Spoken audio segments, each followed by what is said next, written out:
bitches. We're back. Did you guys miss us?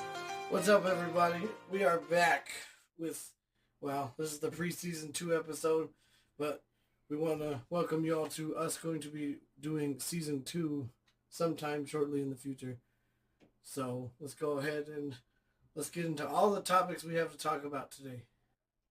We've been on hiatus for a while now, and the reason is we're watching anime because this shit takes fucking time to do. But like I said, we are back. We're gonna be better than ever. But before we get into what's to come for season 2, we're gonna start off with a dedication for the Dragon Ball creator Akira Toriyama, who passed away March 1st, 2024. So to start off our dedication to one of the greatest mangakas who have ever lived, we want to talk about like what happened when we first heard the news of his passing, because that was such a fucking shell shocker to me personally. What about you, Redman?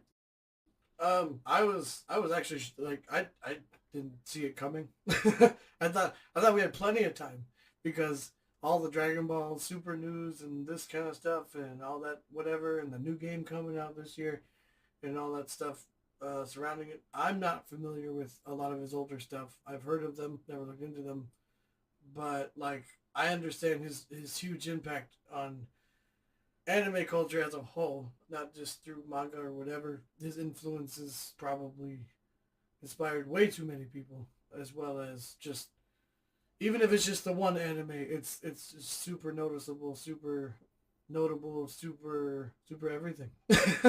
For a lot of people, Dragon Ball is probably their biggest childhood thing, even carries into today, and even getting newer fans throughout the rest of the years. As for his other stuff, like Dr. Slump and all these other stuff, and Sandland, and can't name off the other ones, but he just has a giant impact. Even on stuff that, like Yu Yu Hakusho and other stuff, they draw inspiration from that. Even Oda from One Piece was friends with him and all those other kinds of things. So just to hear that he had passed, super shocking. I mean, I don't know what his age was, but I was totally not expecting it. I can't say that it super devastated me, but I was like, well, what does that mean? Does that mean no more this, no more that? I was concerned because he's had trouble in the past. Like, I don't know if you know the arguments between when Dragon Ball GT came out and then that was not his, it's not canon. He got mad that it got greenlit, and it's what inspired him to come back and do Super, because he's like, no one else is doing this. This is my thing, and I'm coming back. I'm going to do this. I'm not done. He thought he was done, and then this guy pissed him off. And then he's like, hey, I'm sure there's more to the story than that, but, otherwise, he came back and did more and said, this is mine. But how was it for you? Okay, so for me, when you sent me the article, I was actually on vacation. I was sleeping in my hotel bed. And so I get this text from you, and I see it, and I'm like, oh, okay. And it took me exactly 5 fucking seconds to be like, what? And so my first thought was, what do we do? What do we do? What is going to happen to anime? What's going to happen now? Everything just stopped. And then so I get up in the morning, and then I start driving around like where I am, and it felt like the whole world stopped moving. And it's just interesting for me to have such a powerful reaction to someone who I've never met before, and I haven't even known anything that he's done outside of Dragon Ball. But just like to know that this power player or pillar within the anime community is gone was just beyond shocking. Yeah, I think the closest example I could probably give to, because it didn't impact me that way. I mean, I was in shock of like, well, what do we do now? Because this dude's gone, and there's so much influence riding on so much that's already here. And I mean, it was bound to happen. It has happened before. I don't know any other anime artists that have passed that are as of notable whatever. I'm sure we could look it up. But the closest example to this I could give is when, non-anime related, was when Chester Bennington from Linkin Park passed away. I was out of it for like days. Like I didn't even know how to feel, think, whatever. All the music I had listened to from them whole new had a whole new meaning and feeling. Like it was super devastating. I couldn't even it was hard. I could imagine that's how the rest of the community feels that were more heavily involved with his stuff or in like a super anime stuff in general. But So like the only other time that I personally remember hearing of another major manga artist dying was when the Berserk artist died a few years ago. And what really sucked about his death was I heard that Berserk was not even finished yet. It was like somewhere in the middle, like towards the end. oh, I didn't even know he passed away. So So it's just interesting to me how infused these creators' works are in our lives and how much they affect us. But I do want to move on and say that post death, I didn't know anything outside of Dragon Ball and Doctor Slum. Is that what it's called? yeah, Doctor Slum, like his other works. So prior to this, I did some research and I found that he's done other works. So there's Doctor Slum. He's had heavy influence on the Dragon Quest video game, like the game designs and things. oh I didn't know that he basically gave like something similar to like an instruction book for other younger manga artists to read. And I guess that might like how he kind of influenced them because he gives them like what's it called? Kind of like a guide on how to build story structures and things like that. yeah. See, I didn't know any of that stuff. I knew that he had influence in gaming because Chrono Trigger and Dragon Quest, as you mentioned, and a few other mentions here and there. That's not including obviously the Dragon Ball Z games themselves. So So he has works within video game design, which is like we just said, Dragon Quest. I completely didn't know about this video game called Chronos Dragon. Oh no, I'm sorry, Chronos Trigger from 1995, which won a game design award. I did not know that he was a character designer for Blue Dragon. If you guys don't know what that is a video game, later became an anime. It's weird as shit. he also done several characters and mascots for various manga magazines. I don't know which ones, but So he's just out here with a pen, just doing fuck whatever shit, and I love that for him.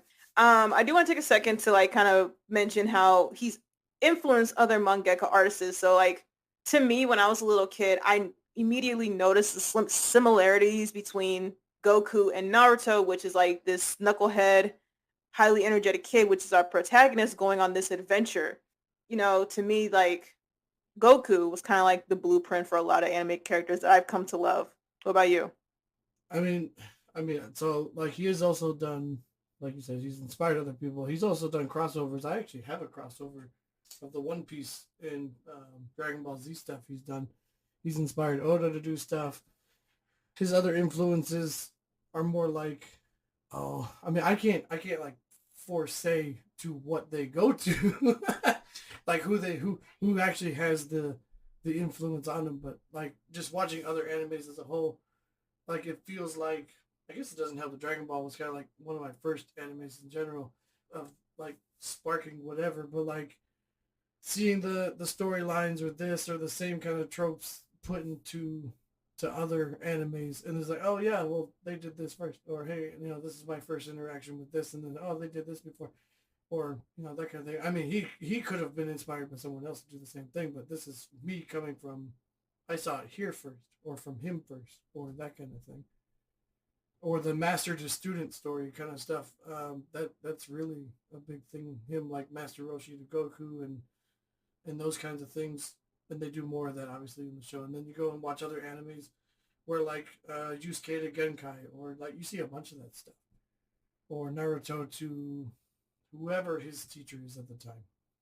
So But yeah, and I like how even people who don't watch anime know what Dragon Ball is. Fun fact about Dragon Ball. I guess originally it was supposed to be like an anime version of the Journey to the West with the actual oh character Son yeah, Goku. yep. I didn't know that until like I was in college. That's funny because I heard about that myself, and I never known about the story of the West. But what was funny to me is hearing some parts about it is that the monkey is where Goku's name comes from. Is like I've heard different names. There's Wukong. There's Goku. There's a couple other names associated with who the main person is, and they're all associated to that same story. It's funny how different to me it feels. It's different. I never actually read the story, but like Journey to the West, I've seen adaptations and things like that. But it's interesting that it was supposed to be something else, and then just transitioned into now we're doing like these hand gestures, key blasts, and all these other things. And God, this guy's done too much. This guy, like now, I mean, reading up on his stuff, looking up on his stuff, I'm like, so it's weird that you and me talk about. Oh, well, all we know is like Dragon Ball. Then you go and look at his stuff, and he's just got a shit ton of stuff that like I've just never seen, heard, known that he was a part of. No idea. And that's how you know he loved what he did, because legit, he could have just stopped at Dragon Ball, but no, he wants to go out and help other people and put his influence in other places. And that's really cool. That makes me wonder. That really makes me wonder, though. I'm like, okay, so he has all these other works, right? And so you being more of the anime nerd than I, the question I have is how come that Dragon Ball is such a huge deal for everybody versus any of his other stuff? Like how come that is such a big mainstream thing? How did that become a bigger mainstream thing versus any of his other works that are just as good if not different? Like why is the one? So, off the top of my head, I could not give you an answer. The answer I'm about to give you is not factual. This is my personal opinion, but it could be just when it came out, because when Dragon Ball first came out, like that's kind of like when anime started popping, you know what I Yeah. mean? Like started getting traction. And then when Dragon Ball Z came out, this is like the first time like niggas was into it. Like, yo, you see this big motherfucker putting blast in other dudes, people holes in people's chests, training and shit. And so I really think it kind of just like a community thing that just grew and grew and grew. I was saying because like when I hear about like oh well you got stuff like Doctor Slum, you got Kawa, you got all this other stuff that are major influences to other stuff, but for some reason you don't hear about those. You don't hear about that anywhere. I don't, and all of a sudden, Dragon Ball shows up, and like you said, it could be that for sure. When anime came over here, there was the big what so many animes. There weren't a lot. There were just so many big ones that came over here. Dragon Ball being one, well, Dragon Ball Z being one of them. Sailor Moon, a couple other ones that these are all we know. And then after we discover them, oh, this is anime. Let's what else you got? So, that kind of weird thing. And I guess it just kind of exploded from there. But at least for us over here, I mean, Japan's got a whole different system of they were doing this way before we were even interested. I really do wish I could say more, but it's like, did I watch Dragon Ball? Yes. Have I watched it within the last 12 years? No. So that's kind of why I'm kind of like at a stumping point right now. But is there anything else you would like to say before I kind of like end this dedication? Nah, I think we covered our opinions good enough. I mean, I'm sure there's plenty more we could talk about that we don't know about, but when you only kind of know the one thing from the man, kind of makes it limited. So, Like we said in the beginning, this episode is a dedication to Akira Toriyama, the creator of Dragon Ball, Dr. Slump, and many other works. The Anime Eclipse team would personally like to thank you for all the hard work and dedication that you put in. Thank you for our childhoods. May your work be immortalized in your death. Thank you. all right, everybody. So now we want to go ahead and talk about probably the biggest news. It's been news before, but now it's actually happened. We're going to talk about the merger for Crunchyroll, Funimation, and Sony, being obviously their parent company who owns them.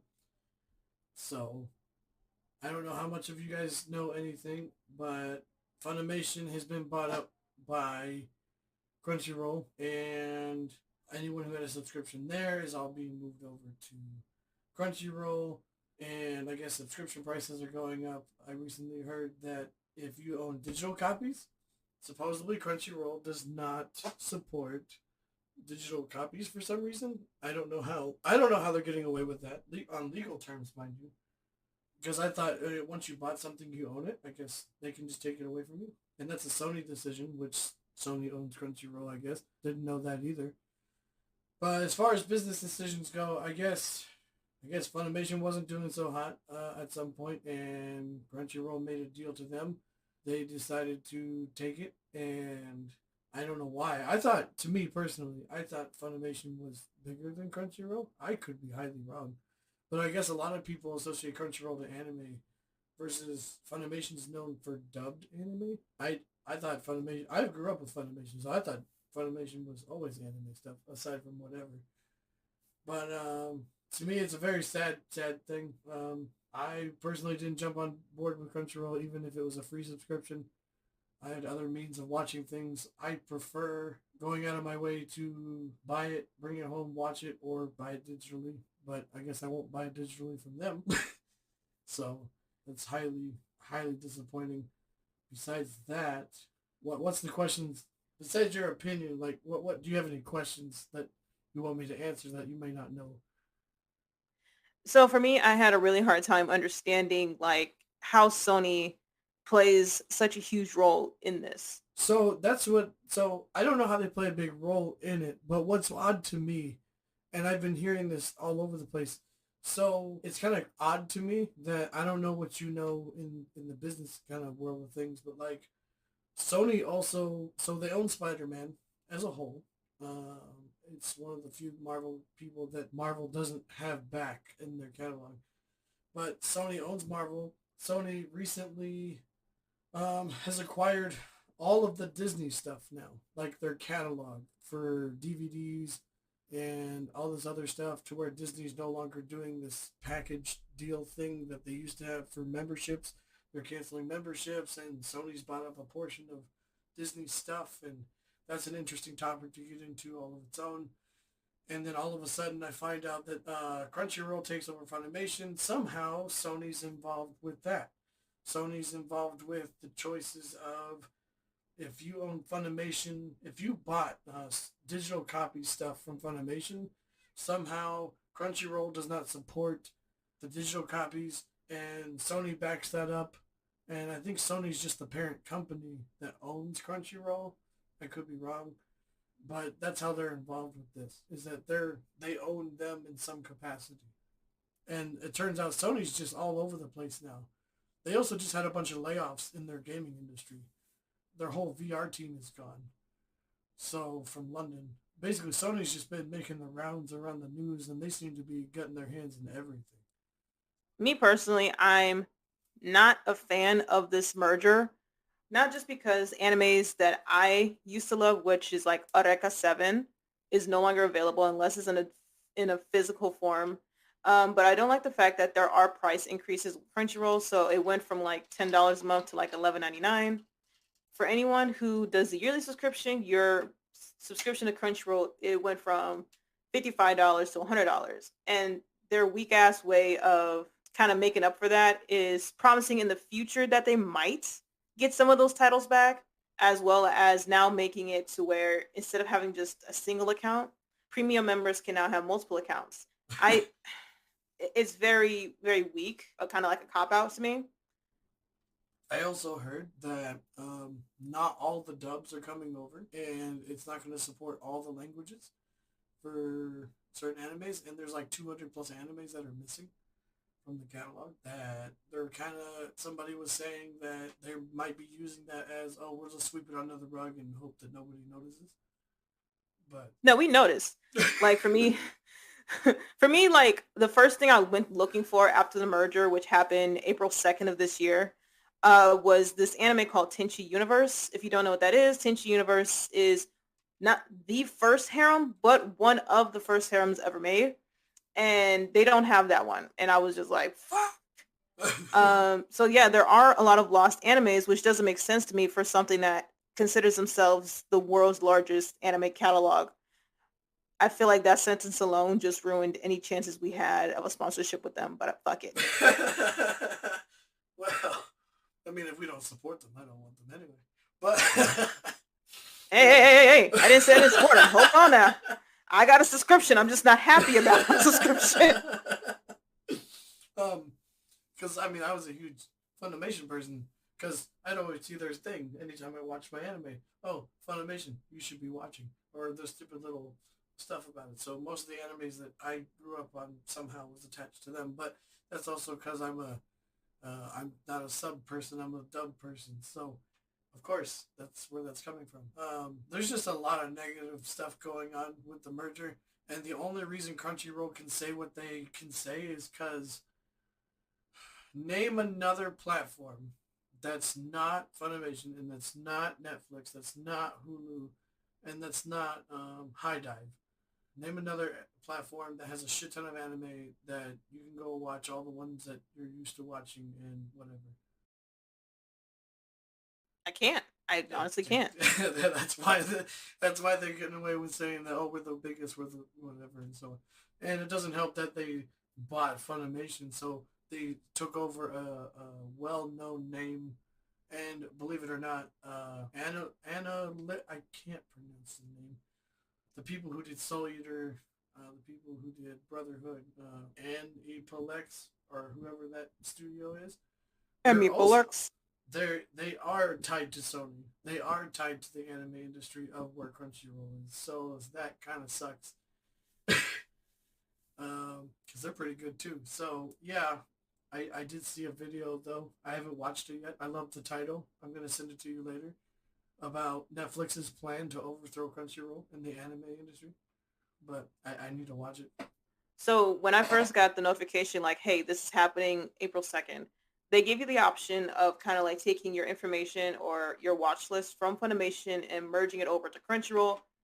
Of course, I did that, but it really, in the end, didn't do anything for me personally because a lot of the titles that I wanted to watch were older animes that are not supported by Crunchyroll. So it's kind of like a shit show, okay, that I just have to put up with. So I wonder if, in my opinion, granted, yeah, a lot of people are mad because certain animes aren't coming over. Some of them aren't being supported. Just to play devil advocate here, because it is Crunchyroll, and just because you bought someone up, doesn't mean that you have full rights to everything they had. Maybe there's a licensing problem. Like, oh, we don't have permission to use these animes. Funimation did, but because we bought them, it breaks their contract with said whatever.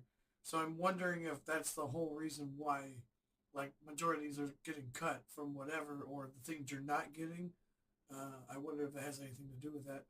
Because without obviously being a lawyer or looking into those kinds of things that we don't have eyeballs to, I'm not quite sure the reasoning is behind it. Because otherwise, people would be like, "Well, I wouldn't see." Honestly, when I first heard about this merger, I'm like, I don't see the big problem. If Crunchyroll is so big, they have so much money, and they're so popular in their animes, them buying up Funimation shouldn't sound like a bad idea. Because if they're just taking their animes and putting them together and making a good sandwich out of it, I don't see what the issue is. But then obviously hearing all the stuff that Funimation's, or not Funimation, that Crunchyroll's not supporting, not doing, and it feels like more loss than gain.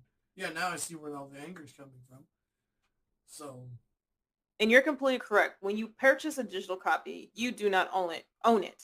You're pretty much leasing it until like something like this happens. And so now that kind of brings up the discussion of physical copies. The problem with physical copies is I'm pretty sure physical copies are pretty much obsolete for the most part, almost.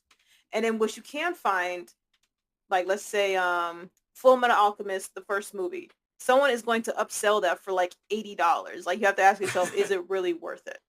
yeah, so that's the interesting part about this whole like situation, because just the fact that it just highly sucks. Like for the people who bought digital copies from Funimation of their favorite animes, oh, I bought this so I can watch this whenever I want. That was the whole purpose.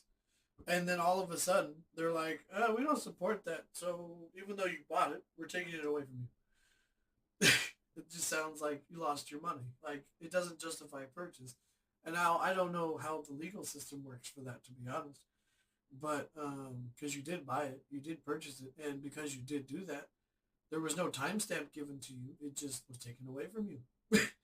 So I don't know how that works at all. I can tell you how that happened. You know, when you purchase something, there's like always that terms and conditions that no one ever reads.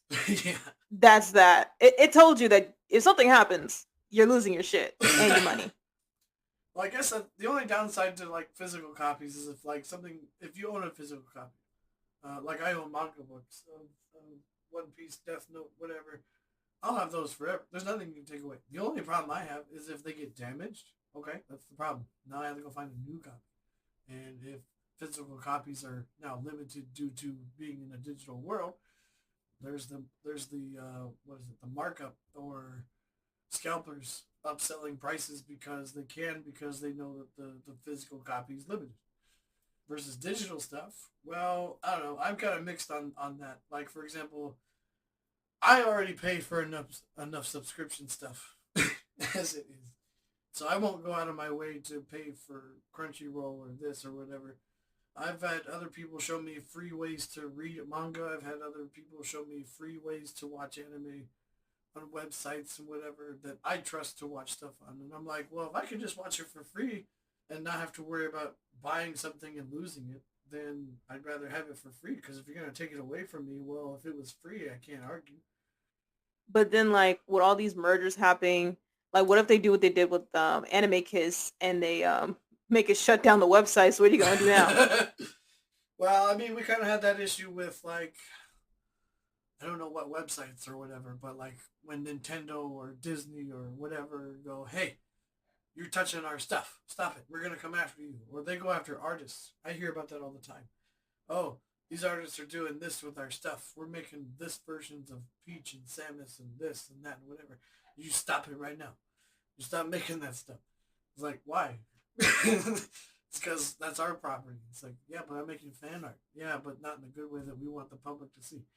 So they go out to cease and desist letters. It's dumb. Um, you would think that you would think that I don't know how to describe it because I'm more like, hey, even though I'm watching this for free, like it's not good for you because you can't make the money if everyone's doing it for free. But at the same time, it's showing other people, hey, this exists, and if they really want it, they'll go buy your stuff.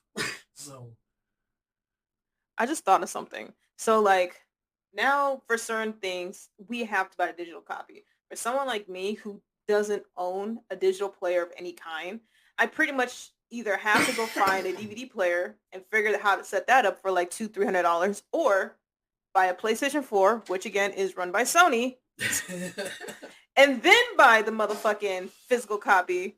I literally just lost like about $600 just for a 54 episode anime. what's actually funny is mostly because it's lost technology, in my opinion, even though it's not. You can actually go to Walmart and you can purchase a DVD player slash Blu-ray player for way less than $100, and then just hook up the stuff to your TV and Okay, boom. let's say you So, got kids and them well, motherfuckers scratch your CD. well, yeah. So that's why I stopped buying physical copies of any games I play because I'm like, fuck that. Nope.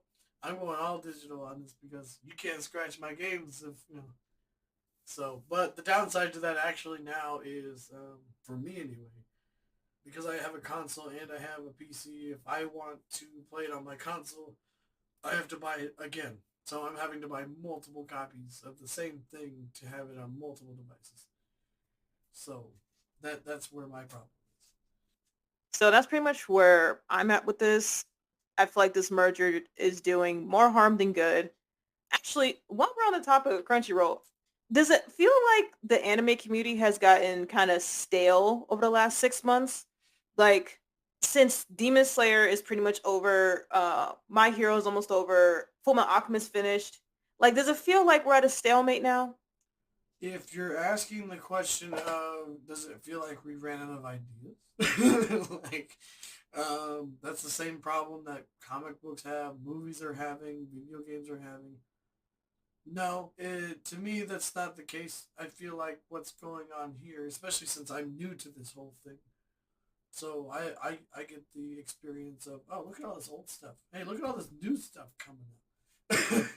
like like My Hero, all this other stuff, like stuff I haven't even seen yet. It's more or less like I guess the question is what's next. What's going to be the next wow thing? What's going to be the next thing that gets your attention? What's going to be the next? Since we're on this episode, what's the next Dragon Ball? Basically, what's the next big boom thing to happen? So recently there was this anime called Solo Leveling. They just finished their first season like I want to say 2 months ago. And now what they're doing is they are pushing Kaiju 8 down my fucking throat every time I log into Crunchyroll. That's funny. It's not funny. It's so fucking annoying. Like I don't want to watch it now because of you. There's this another one that's on HBO Max, which is about this guy with like a half Oni mask. That looks really interesting. I'll have to try that one. And the only other big thing I've heard of is Windbreaker, which is similar to Tokyo Revengers. Never heard of either of those. But I mean, do you feel like those that you've mentioned is going to be the next big thing? Like we're talking Bleach big, or we're talking Trigun big, or Dragon Ball big, or Sailor Moon big, big, or One Piece big. That's too big, but I want to say Solo Leveling may be the biggest thing, quickly followed by Kaiju 8. But after that, it's really like, what else? I feel like the era of shonen, younger male genre of anime is coming to a stopping point, and we're getting more into like the shojo fantasy things. that very well could be. And that's a lot to do with, for example, the Shonen Jump has started to lose fan base for years, but also because a lot of people will go, hey, that's just your typical shonen stuff. That's your typical this, and they just keep copying themselves over and over and over. They don't come up with something new, and it doesn't help that when One Piece is finally over, hopefully, when this finally over, shonen will die with that. That's guaranteed, almost guaranteed. Just because I don't know how to have a better comparison to it except for Nickelodeon and SpongeBob. If it wasn't for SpongeBob, to this day, right now, still running, still doing this, still being popular, despite anything, it now has nostalgia factor. It has new audience. It has this. It has that, and whatever. If Nickelodeon did not have SpongeBob, they wouldn't be what they are anymore. They wouldn't have anything. That's why they keep doing all these spin-offs. That's why they keep doing whatever. That's why they don't have any other cartoons that is that big. Right now, Shonen doesn't have anything besides, oh, One Piece is still going. Let's drive that into as many things. And Oda is happy to give fan service. Oda is just a peachy little happy friend thing, and he loves his fans and whatever. But the thing is, once One Piece is done, I am pretty sure that Shonen is no longer going to be the big thing, and there's nothing to follow it up. I feel like they fucked themselves over when they gave the licensing to Hulu only for the Bleach Thousand Year Blood War, because it's on Hulu, I have been watching it. But if it was on Crunchyroll, yo, everybody will be on that shit because the Thousand Year Blood War is that fucking good. Not Yeah, $17 good. but I feel like all you're doing with that is, oh, nostalgic stuff, nostalgic anime fueling what's already existing. For example, okay, Dragon Ball comes out with Dragon Ball Super. Great, I'm on board. I'm super on board. Dragon Ball Super is gonna get more anime episodes. Okay, I'm on board. I'm totally down. But the thing is, besides nostalgic factors and old audiences with new ones, I don't see another shonen that's not nostalgic coming out of nowhere to be the next big thing. You are 110% correct on that. It's going to be very hard for them to catch up, but I think that is exactly why they're pushing Kaiju 8. Is that the Jujutsu Kaisen thing that you guys are talking about that I still have to watch? Oh yeah, I forgot about JJK. They're going to hold on tight to that one. Okay, so here's the thing about JJK. This last season, the Shibuya arc, that is their best arc because I'm currently reading the mangas. this next arc, which is the culling games, it's gonna be a slow slope, and then we're gonna get to a certain point where it's gonna break the internet. Interesting. Because so what's funny enough about this is not only that I still have to watch it, but the thing is that's the next biggest anime that I've been hearing about, like in my stuff that I watch or play or whatever. Because they also recently did, either earlier this year or last year, they did a crossover with Fortnite. I don't know if you saw, and so the characters were in Fortnite, as well as I've seen T-shirts, I've seen this, and Jujutsu Kaisen is just seeming to pop up all over the place. And I just only heard about it from you last season, so So I just looked it up. That HBO anime I mentioned about is called Ninja Keanu, which is a former ninja search for vigilance unites him with the FBI agents who are investigating the murder of his wife and son. This sounds. What's that one movie with Keanu Reeves? John Wick. This sounds like an animated version of John Wick. First So off, he did 3 movies just because you killed his fucking dog. I personally haven't even seen them. I've heard a lot about them, and then they made a John Wick 4, and I think they're gonna do a 5. But I haven't seen them either, but when someone told me that the breaking point was a dog, I have never laughed so hard in my life. well, I mean, well, if that was his only friend,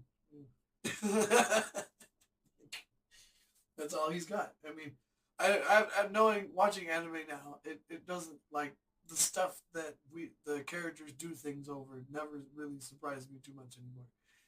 But back on topic. Sorry about that. Yeah, Crunchyroll. Yeah, I'm gonna keep my fucking subscription, but I'm not gonna like it. I don't think anyone's gonna like it, to be honest. I think it's actually in a, because of what they're doing, because of the merger, because of whatever, and all they've done now is as weird as it sounds, is actually good for the community. They've caused competition now because you have things like High Dive, which I don't have a subscription to, but I keep getting ads for, that you can only watch certain animes over there. And Netflix is doing the same thing. Hey, you can only watch our Netflix animes over here.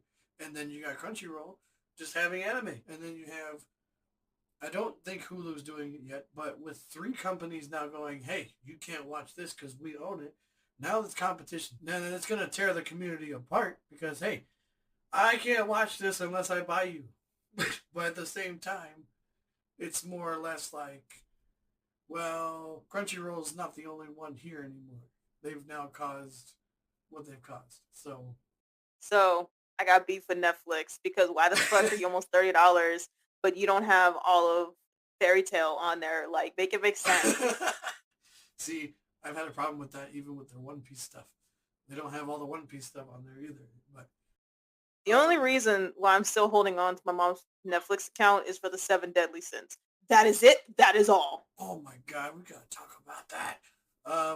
They're doing another season. Is that what I heard? Is that what I saw? Is it out already? New series, which is, like you said, a nostalgia factor. It's continuing with the Seven Deadly Sins kids. Oh, also, what is that one anime called that's on Netflix only? It's like a cyberpunk. Those are the 2 reasons why I still got Netflix. I need to watch Cyberpunk 77. I didn't even know it was anime. I thought it was just like a thing. So I don't pay that much for Netflix. I don't pay $30. I pay for no ads and 4 screens. I know there's different levels you can buy like into for whatever the reason, but I think mine's like, oh, I don't know. I pay like 20 $20 somewhere around there for Netflix. But I've had Netflix for years, like ever. I remember back when I was only paying $8 for the damn thing. Hang on, I'm looking up the subscription prices right now. And I only have Hulu because I have it in a bundle with Disney, because Disney has a Hulu Disney bundle package. So I got the package, and it just makes it like, oh, I get all this. And there you So what my mom has is the premium, which is the $22.99. To black people, that's $30. go. Okay, yeah, that's what I have. $23. Yeah. So, and like I said, I'm in subscription hell too. I have Netflix, I have Hulu, I have Disney, I have Prime, I have I have Amazon Music, which also comes. It's separate from my Amazon stuff.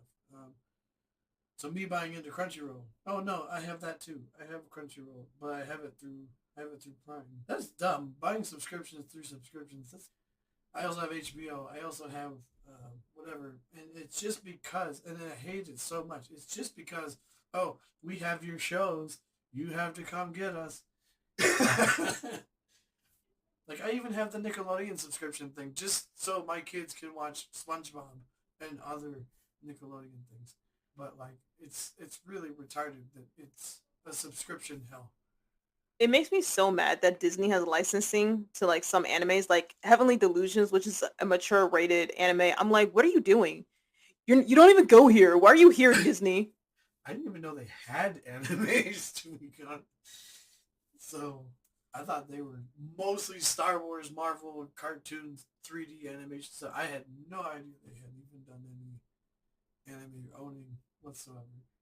Yep, on Hulu, it'll say Heavenly Delusions is on Hulu and Disney Plus. That's it. That's so weird. Also, I have to have Netflix because Arcane and Arcane season 2 comes out later this year. So I'm Son of a stuck. bitch. So, but yeah, I think that's all we can say about the merger stuff. Really. All right, let's move on to criticizing our own podcast. I've got some shit to say about us. Oh, I'm sure you do. So here at lovely Anime Eclipse Studio, aka our bedrooms, we're a fairly new podcast, and so we want to take a moment to kind of critique our podcast as if we were an audience and kind of like review last season and what our personal thoughts were. So I think the best thing for us to do is to start off with Redman, scale of 1 to 10, how would you rate our podcast?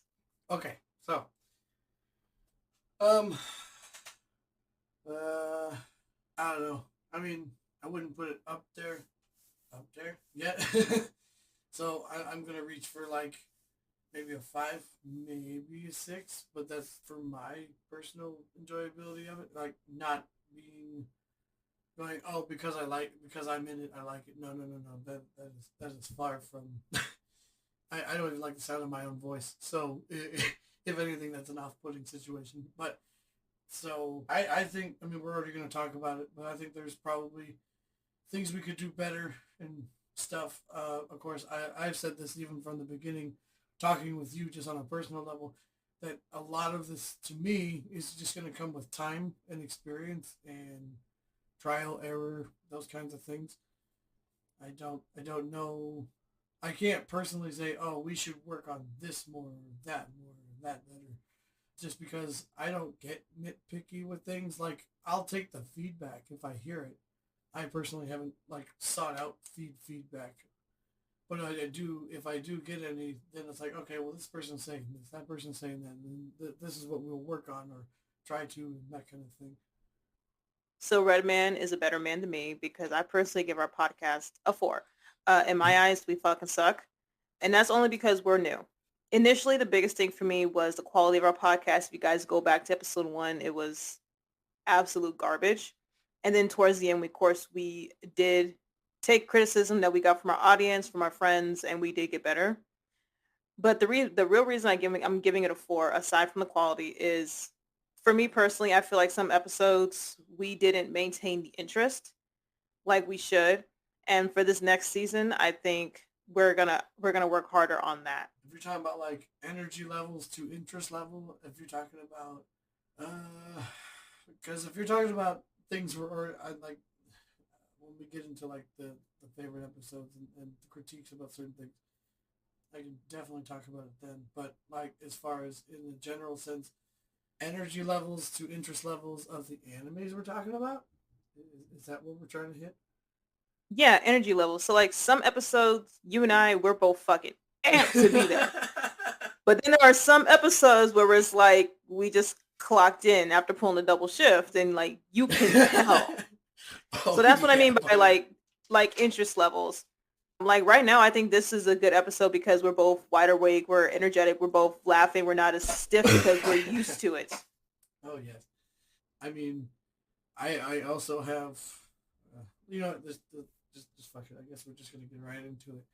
But so what in your opinion, not going into favorite episodes and stuff like that yet, what do you think we should be doing more of? Is there anything that you think that we could improve on that we're not already trying to improve on that hasn't been brought up yet?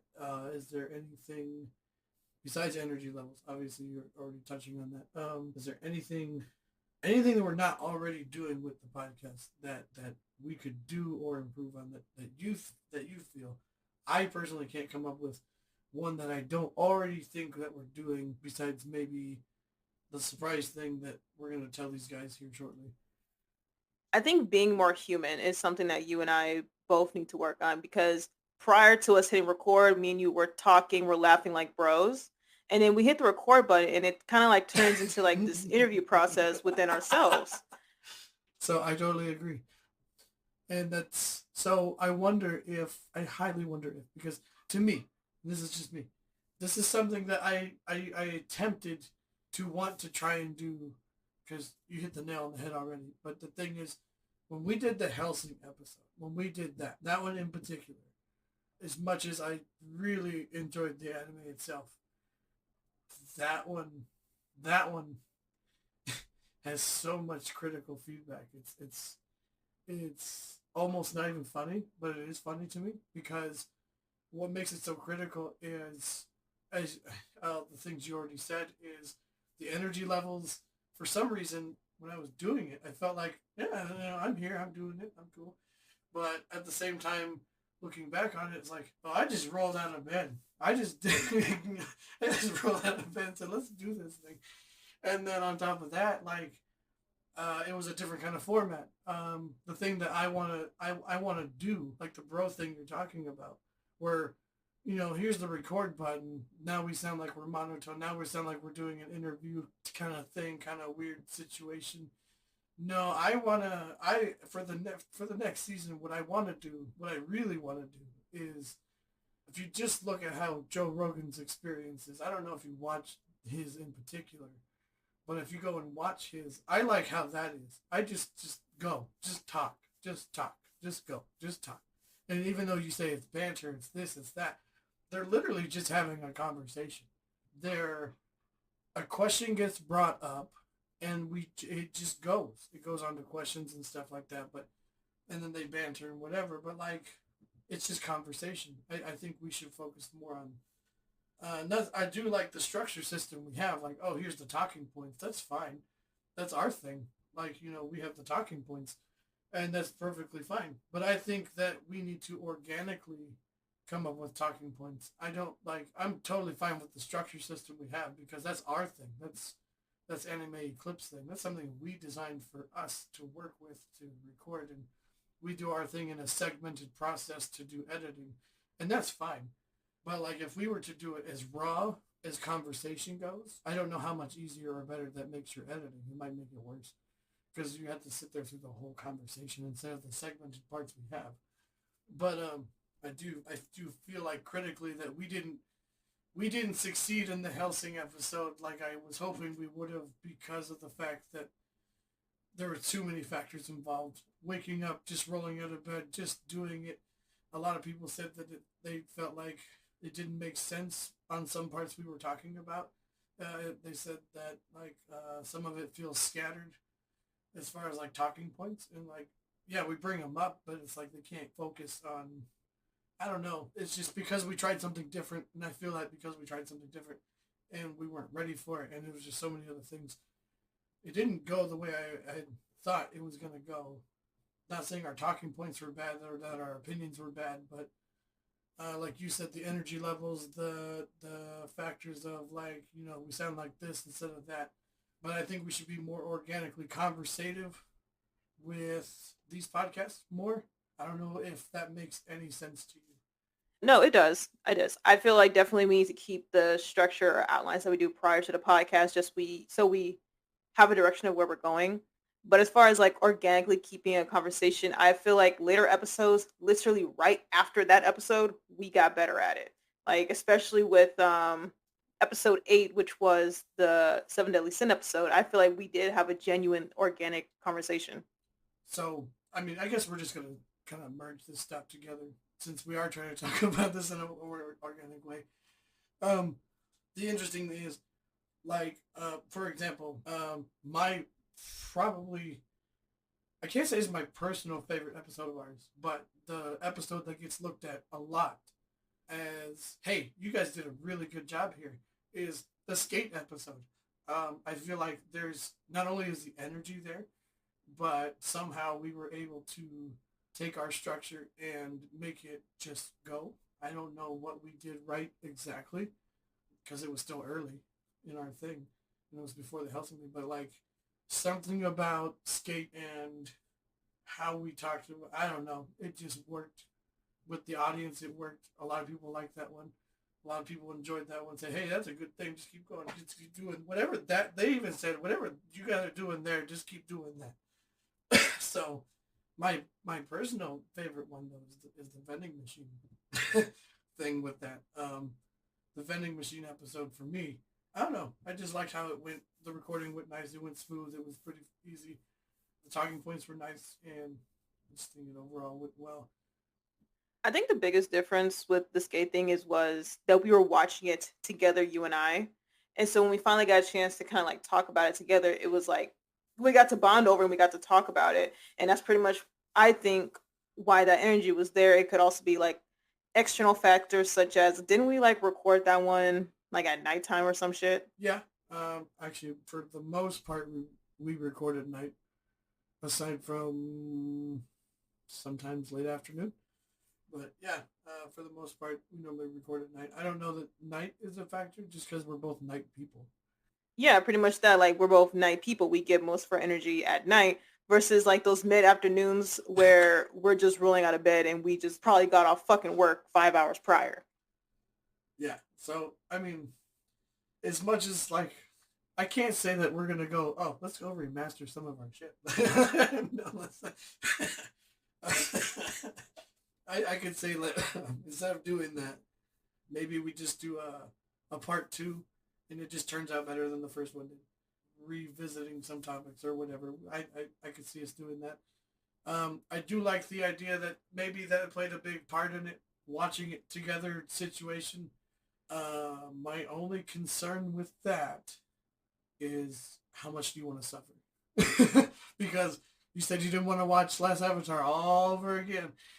So, like watching certain things together, like for example, let's say you've already watched said anime. I have not. So you would have to come and revisit this if we're watching these together, which I don't mind doing either way. Like I said, I could watch Yu Yu Hakusho forever. But it's one of those things that same thing backwards. Are you okay revisiting certain things that you've already seen? Again, in anime terms, you're way ahead of me, like of things you've seen that I have not seen. So, Negative. I'm struggling because a majority of our lineup for next season I've already seen, so I'm just like, fuck. Why did I do this to myself?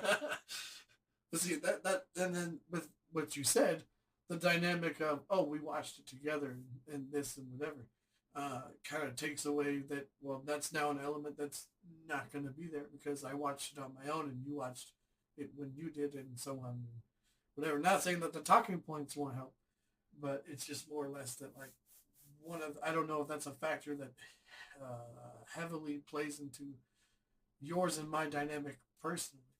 I don't think watching it together was beneficial to us, but as far as our schedules go, that's not going to work. I think we need to work harder on doing bonding events, and that's heavily on my part because I just don't like leaving my fucking house. Well, you're not the only one. I mean, my me just scheduling stuff. It's like, oh yeah, no, no, we could do that, and then life happens. So Like the shit that you told me that happened on a day of recordings, I'm like, how the fuck does that happen? I my so the biggest question I get, the biggest question I get a lot with all the projects I do, the big I got people at work asking me, friends asking me, and all this other. How do you have time for anything?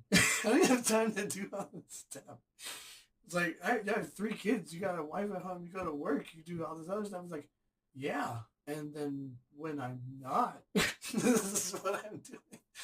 So a lot of it comes down to, and I try to advocate this to anybody, is that like, look, if you don't have kids, you don't have a significant other, or these types of things that hold you back from a lot of people, which even for the people that do, you just need to scheduling, make time for yourself, make time for this. And look, 1 hour out of your day is really nothing. There's 24 hours in a day. You have the rest of these 20. It may seem like a lot to somebody, and by the same time, it's like, if you really want to do it, you'll do it. You'll make time for it. Like, I only spend, like, doing this. I don't know if I sent you my schedule of what I do, but like the anime stuff, I have it set up to where I'm watching like 1 or 2 episodes in the morning before I go to bed, or 1 or 2 episodes when I'm eating at night before I go to work. So right then and there, that's like 2 or 4 episodes a day. At least if I'm scheduling that, then I'm getting shit done. The only thing that would stop it is if something else came up and whatever. But like that aside, it's just planning it out, scheduling it out, and if life happens, then maybe you just need to restructure. I mean, it just comes down to planning. A lot of people just aren't good at planning, and it makes it harder for them to make these schedules. Maybe they need someone to plan it for them, or come up with this, and then they try it out. And if it doesn't work, well, tweak it a little bit. You don't have to give up. I mean, a lot of people just give up. But don't give up on it. Just restructure it to better fit what you're doing. And if you fail one day, don't give up. You just try it again the next day. Maybe you just had a bad day. But back to like our podcast. My personally, we talked about your favorite episode, which was the skate episode, right? So, Oh, vending yes, machine. Yours was the vending vending machine. machine was my favorite one that we did. But the skate one, that one is the most like favorite amongst people that I've talked to. I don't know if you've talked to anybody else outside of whatever, but the skate one is highly praised. Well, thank you, everyone. But my favorite episode was episode 8, which was the 7 deadly sins, because prior to like what I said, like it was a genuine organic conversation. The quality was there. Like we almost sounded professional, but we're still in our bedrooms. And I really enjoyed the conversation and the questions I was asking you, which was, would you save your best friend or would you save the love of your life? Also, like kind of like the topics of self-sacrifice and friendship and things of that nature. Yeah, I mean, how do I explain it? So, if we did more of like that moving forward, be more. It's not the questions so much as it is like them just organically coming up during conversation, and then we just talk about it. That's where I think, because like, for example, like you already said, me hitting the start button. Now we sound different. Well, let's let me paint a better picture for you. Let me just well, as soon as we get on, let me just hit the start button, and then we just talk about whatever. But it's just this anime. It's literally that's what I wanted to do with housing. It just did not go the way that it should have went in my head. Completely different. Seemed good on paper. Seemed like this, but I don't know why it just didn't work the way that I thought it was gonna.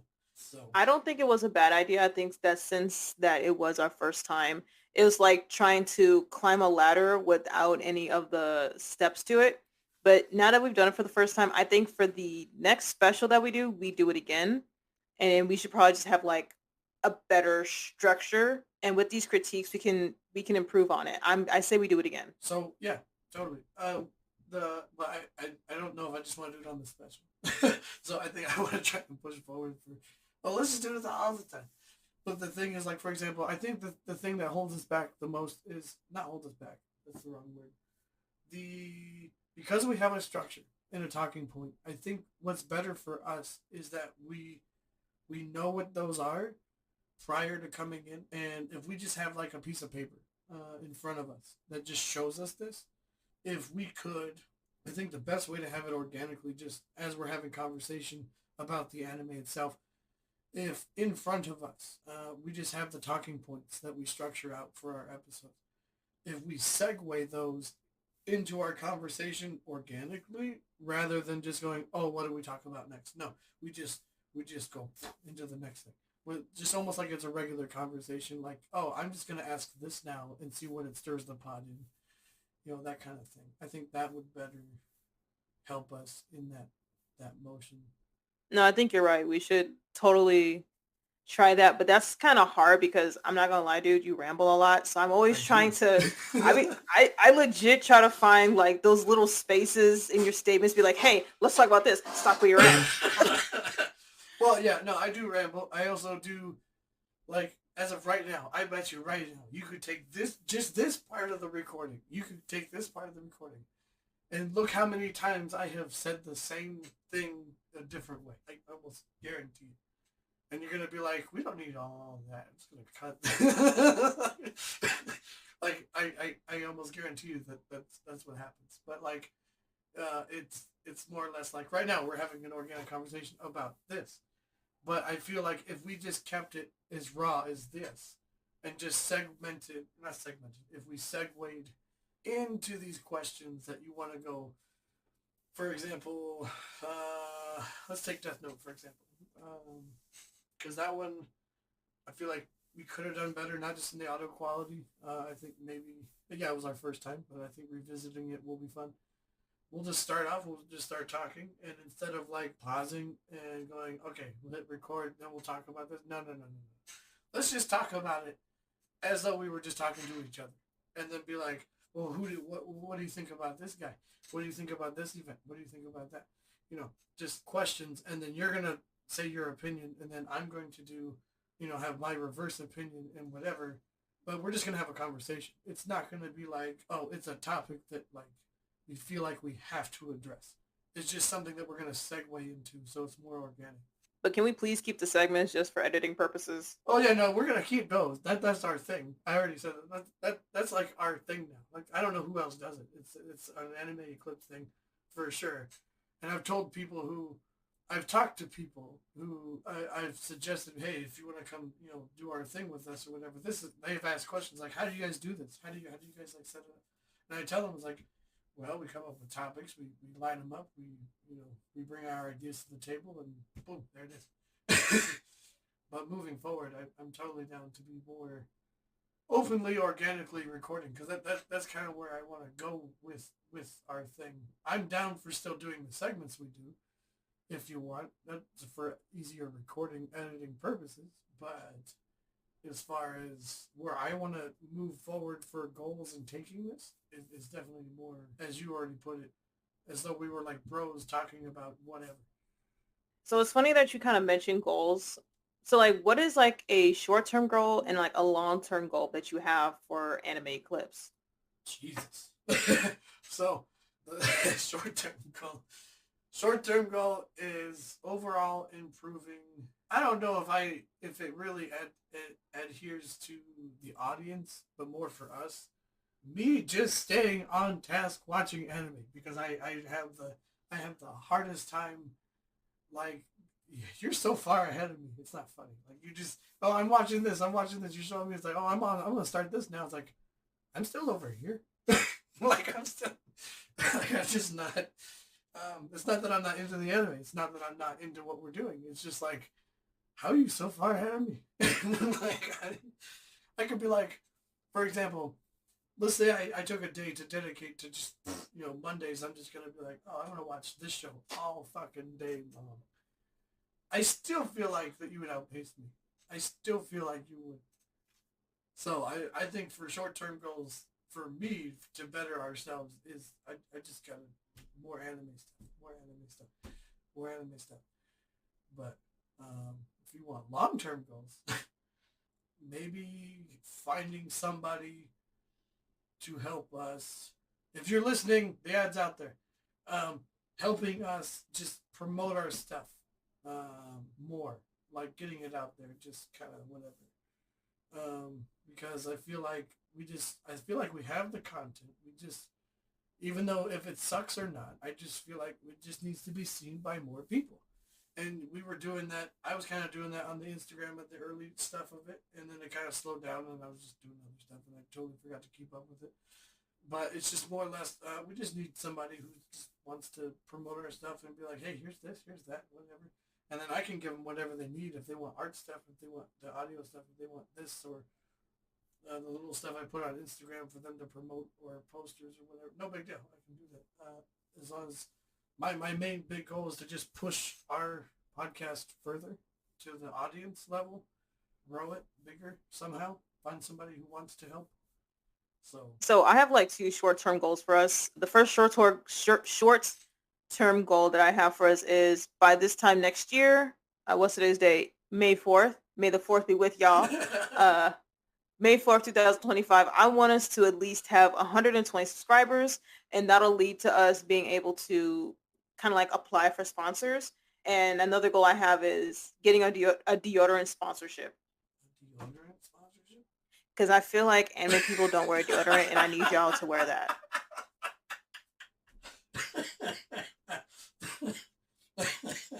Okay. Axe, Old Spice, anybody? Power Stick. You know, I'm a big fan of Degree. Anybody at this point? That's interesting. That goes for gamers too. Nerds in general.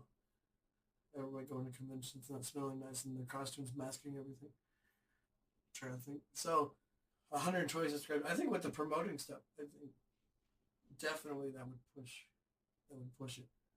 Long-term wise, I want us to be the greatest anime podcast on the internet. That's hard. Like competing wise. I know it's hard. That's why I want to do it. I want the challenge. Like, because we don't do any like breakdowns or this or that, like all these cool other people that I mean, but then again, that's comparing us to other people. Like I mean, if we're gonna get big like that, I don't care where we could be number 20 on the list. We could be number 50. As long as we're getting up there, I'm happy. As long as I'm seeing the views come in, I'm happy. You know, the likes and all this other stuff, bam. You know. I'll settle for top 10, but I'm not going to 20. I want top fucking 10 on Spotify. Top 10. Well, oof.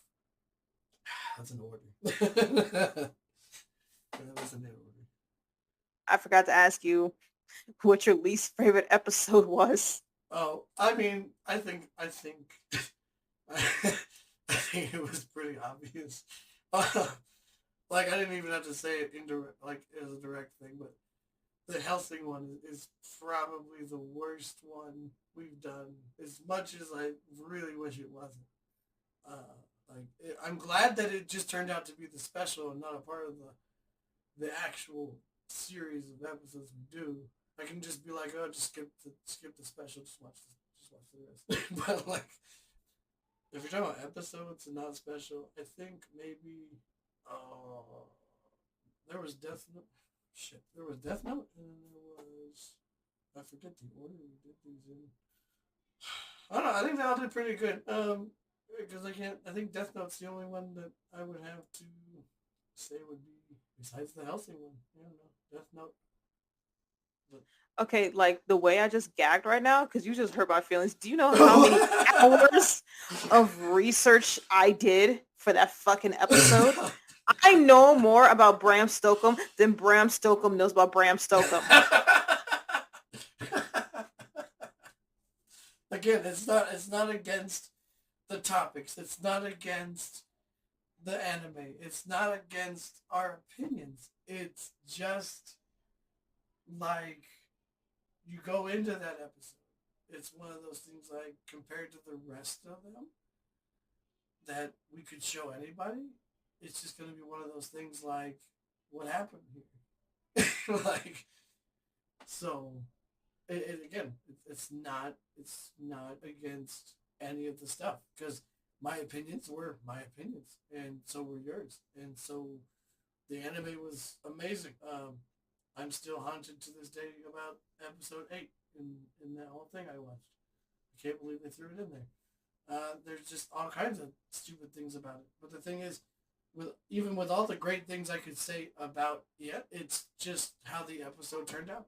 And there's many factors that play into that particular one. Sad days. Sad days. I do want to know why Death Note is your least favorite episode, because that's really surprising considering that Death Note is one of your favorite animes. It is. It is literally number two out of all my animes ever, and it's. I feel like it could be. I think you already said it best. Is after doing all of these, how we've done them now, and so on. I feel like if we were to go back and redo it, it's definitely going to turn out better than how that one did. A lot of it comes down to, again, I don't care about the audio quality as much. I can look past it in a lot of ways, but it's more like how we sound and you're again you already mentioned it. You hit the nail on the head earlier. I already said it's more or less like how we sound, the enthusiasm, and these kinds of things. If we're looking for that, and especially moving forward, and what we liked about all these things, I feel like all the other episodes in comparison, we just had genuinely more fun doing the other ones. Besides Helsing just being the only one where we sound really tired. like, but yeah, I mean, Death Note. I feel like maybe we tried too hard. We tried going as best as we could, but it felt more like a business than a fun time. Not saying that it wasn't fun for us at the moment, but it's just one of those things that, like, if you want to compare it to the other episodes. My least favorite episode was the Steins Gate episode because I didn't like that fucking anime. Oh, oh man, see, that hurts me a little bit. Karma. Yeah, So for because me, there were elements in it that I didn't like. So for me, it's more like I like the questions of human morale, which they do have, especially with the girl dying so many times in the episode. I like fantasies, I like adventure. This was more for you. oh This yes. science shit was for you. Not only did it have science, the conspiracy stuff on top of the mystery stuff on top of just like I don't know, cause it. So at first, I don't know about for you, but at first, this anime was hard to get into. The first couple episodes was like, "Where's this going? What is this? I don't like these characters. These are kind of weird." And then it slowly starts to just hook me in for me. I just could not. I'm like, "Oh, this is turning into something that I'm now enjoying." An anime that we're going to touch up on this season, Psychopaths, is the closest thing to this anime I could suggest that's remotely the same kind of feel, same kind of grabs your, like, for me, it's mind-breaking attention. And then from like a back burner point of view, the amount of research I had to do for this anime and still not understand what the fuck is going on, like the Mandela effect, the string theory, the butterfly effect. I'm like, what the fuck? Like the way my ego was fucking crushed by the time we started recording because I don't know what's going on. Yeah, it comes down to a lot of, like I said, conspiracies and science stuff and things that unless you knew prior to this, it doesn't click and can really throw people off.